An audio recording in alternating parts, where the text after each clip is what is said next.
Couple of tips to start today. Jasmine was feeling it a lot in her lower hamstrings, so what we did to kind of get more hinge at the hip instead of the knee is bring the feet a little bit closer. That was tip 1 today on glute bridges. And tip 2 is if you go too heavy and you find that you're not getting full extension, you're coming to like here instead of up, then you're missing out on probably the most vital part for kind of the snatch, the clean and jerk. When you want to get triple extension, you want to get that kind of last bit of range of explosion out the glutes. So this exercise isn't so much about how much can you lift, it's about how much can you move right, and how much can you get the full range of motion, get the glutes working throughout the range, and then start to build up the weight. Concentrate on getting that full contraction.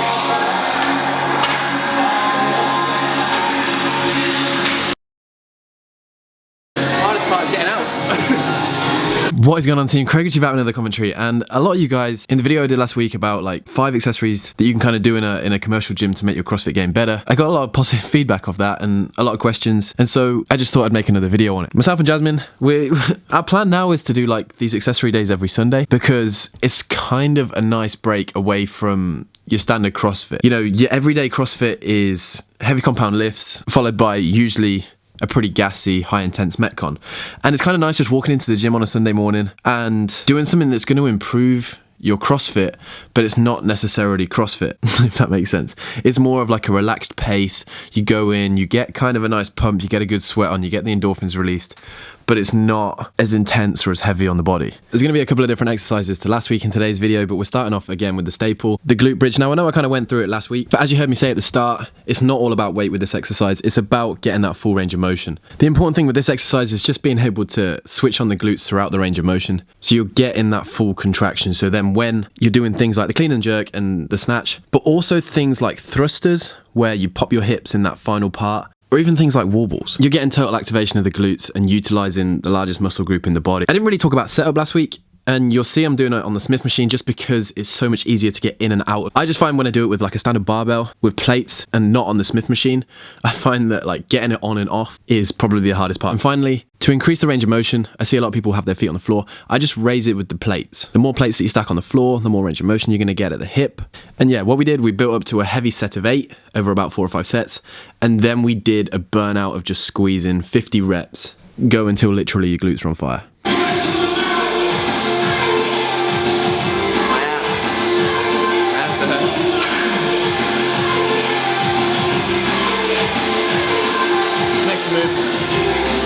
This second move is something that you're probably going to get a couple of funny looks in the gym for if you do it, especially if there's like the form police around. This is called the Jefferson Curl, and it was actually, when it first originated, it was performed by weightlifters and powerlifters who used it to kind of loosen up their back after training. A lot of weightlifters and powerlifters suffer with kind of hyperextension of the lower back from all the heavy squatting and all the heavy deadlifting. So they use the Jefferson Curl at light weights in order to kind of balance out their spine. Now, looking at the spine from kind of my physio point of view, there's around 120 muscles, 220 ligaments, 33 bones. They all work together to give us strength and range of motion and the support that our body needs on a daily basis, not just in the gym. Now, in the idealistic world, we would do all of our daily tasks, all of our daily functions with proper form. That's just never going to happen. And it's kind of the same thing when you're in the gym, especially when you're doing higher volume workouts. You know, if you're doing a higher volume deadlift workout, a higher volume power snatch workout, a higher volume clean workout, you're always going to start with amazing form. But as kind of the larger muscle groups start to tire the erector spinae, then you may start to lose a little bit of form. And that's just common. That's just common in CrossFit. So doing high volume things like Jefferson curls is just activating the smaller, more supportive muscle groups around the spine. So that if you do get to that point where your form is maybe compromised a little bit because of fatigue, then you're going to be in a much better position in terms of back health. So you're less likely just to get injured. And obviously, if it's good enough for the weightlifters, it's good enough for the powerlifters,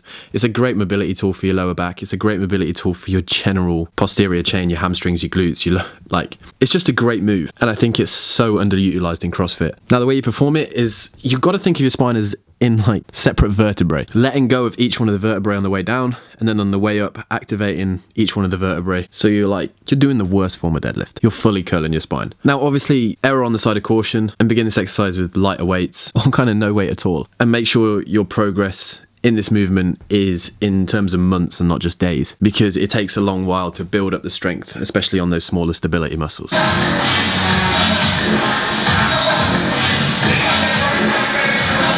So last week you saw me do the seated dumbbell press. This week you're seeing me do a standing Arnold press for the shoulders. More commonly seen in bodybuilding, and obviously everyone knows of Arnold Schwarzenegger. It originated from the king of bodybuilding. It's great for targeting the deltoid muscle and all three parts of the deltoid muscle, the anterior, medial and posterior parts. And last week we went for more kind of strength in terms of when you're doing it seated, you're thoroughly supported. This week we did it stood up, so you have to have more core engagement, more glute engagement, and you won't be able to push as much weight, but it's a little bit more functional because obviously you're in that stood up position, and it has a little bit more carryover to CrossFit in terms of kind of shoulder to overhead, thrusters, jerks, as they all rely on your core muscles and your glute muscles to be engaged when you're doing them and for you to be in an upright stood up position. But that's not the main reason why I'm doing this move. This move, as you'll see right now on Jasmine, it's a great move for helping strengthen your front rack position as well as your pushing strength. So pushing strength is a given, but as you can see when Jasmine brings the weights back down into what you'd probably call kind of like a modified front rack position, you can see her middle and upper traps holding on, so the muscles between the shoulder blades. And when she's in that front rack with the dumbbells,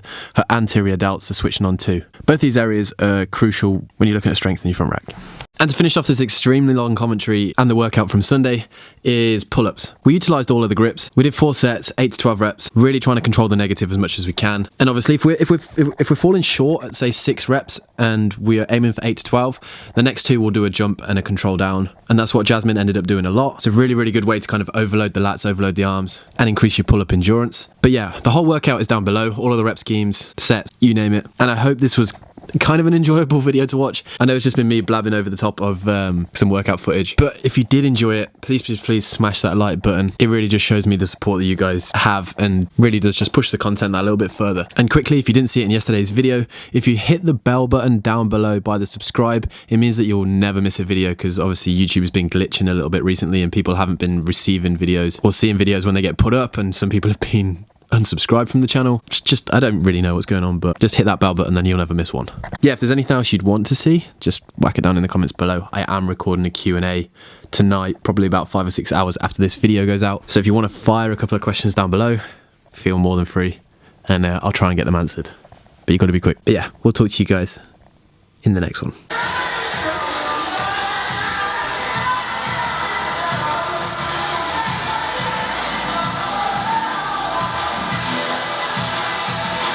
Boom, nice to see Nocco here. In my gym.